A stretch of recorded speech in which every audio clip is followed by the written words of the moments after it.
एक बार एक गांव में कृति नाम की लड़की रहती थी।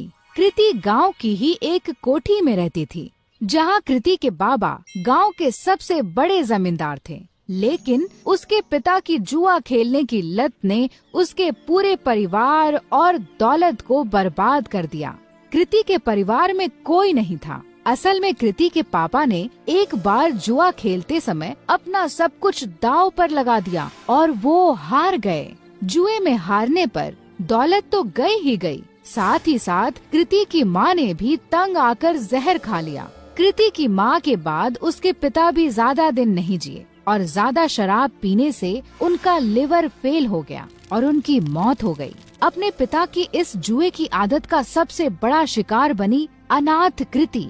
उस बेचारी का क्या दोष था? अब ना ही उसका कोई ख्याल रखने वाला था और ना कोई रोटी देने वाला। पेट पालने के लिए मजबूरन कृति गांव के घरों में झाड़ू पोछा करती।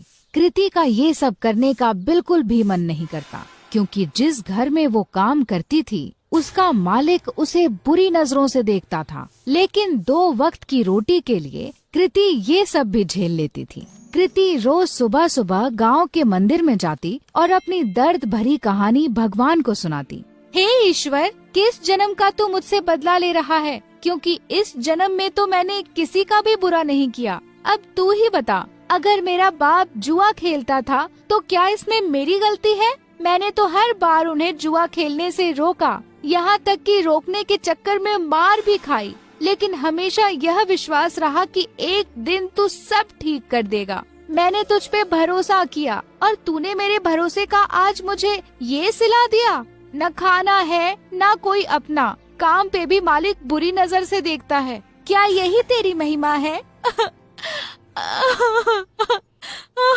कृति की आंखों में आंसू भर आए और वो वहीं बैठकर फूट फूट कर रोने लगी। लेकिन कृति ने आंसू पोंछे और वहाँ से उठकर जाने लगी कि तभी उस मंदिर के बाहर एक बूढ़ा आदमी दिखा जो उसे घूर रहा था। कृति को लगा कि ऐसे ही कोई भिखारी होगा जो उसे रोता हुआ देखकर घूर रहा हो। कृति उस पर बिना ध्यान दिए वहाँ से तुरंत अपने घर चलती बनी। लेकिन अब तो उस बूढ़े आदमी की कृति को देखने की आदत पड़ गई थी। जब भी कृति मंदिर जाती और भगवान को अपनी आप बीती बताती, वो बूढ़ा वहीं खड़ा उसकी बातें सुनता और उसे घूरा करता, लेकिन कभी मंदिर के बाहर कृति का पीछा नहीं करता। कृति को लगा कि वो बेचारा भीख की आस में उसे देखा करता है। कृति के पास कोई बहुत ज्यादा पैसे नहीं थे, फिर भी वो दान पुण्य करने में बिल्कुल भी हिचकिचाती नहीं थी। एक दिन मंदिर के बाहर खड़ा वो बूढ़ा आदमी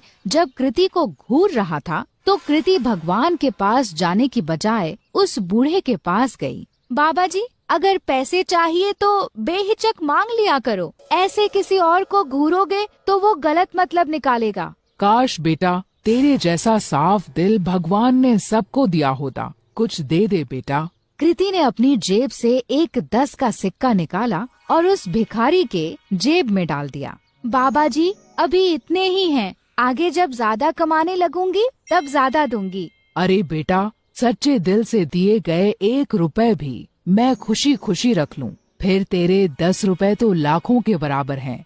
भगवान तेरा भला करे। ये कहकर वो भिखारी चला गया। किसी गरीब की मदद करके कृति को बहुत खुशी हो रही थी। कृति मंदिर में दर्शन करके फिर से अपने घर चली गई। उस दिन जब कृति अपने मालिक के घर काम करने गई, तो वहाँ पर उस दिन उसके मालिक के अलावा कोई नहीं था। क्या हुआ मालिक, आज घर पर मेम साहब नहीं है क्या? मेम साहब, वो तो आज अपने मायके गई हुई हैं। वैसे उनके बारे में क्या पूछ रही हो? भला तुम्हारे और मेरे बीच में उनकी क्या जरूरत? अपने मालिक से ये सुनकर कृति कुछ सहम सी गई।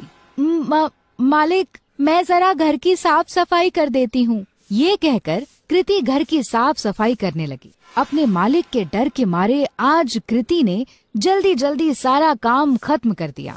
लेकिन काम करके जैसे ही कृति घर जाने के लिए दरवाजे की ओर बढ़ी, वैसे ही उसका मालिक दरवाजे के सामने आकर खड़ा हो गया। मालिक, दरवाजे से हट जाइए, मुझे घर जाना है।